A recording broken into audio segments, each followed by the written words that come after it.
Conversations with Jim in Central Park, and we have Rose again, but this time she's going to tell more about her other characters, because she's a seriously professionally trained clown from, actually, where did you train?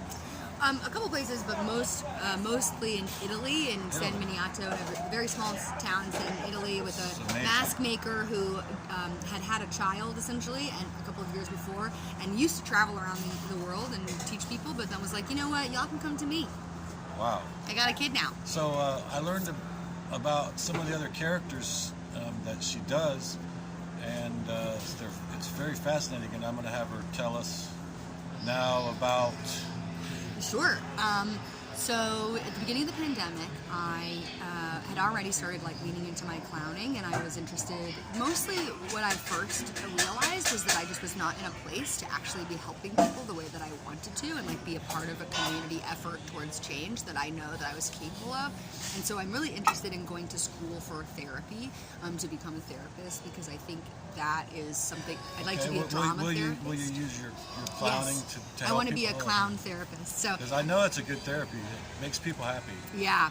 I watched you it today, makes people examine their life, which is so important. You made so many people happy today. I just sat there for a while. It was amazing. It's true. It's amazing how little it takes to connect to a human.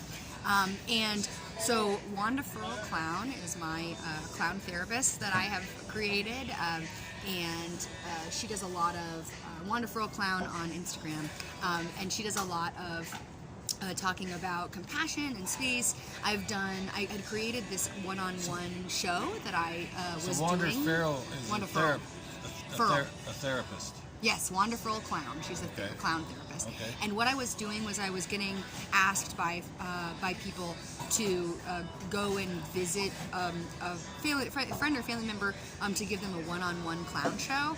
And it's kind of a long story, but essentially it was just about giving some catharsis and joy to people. And then it evolved, and I have done now bereavement clowning. I've done protest clowning.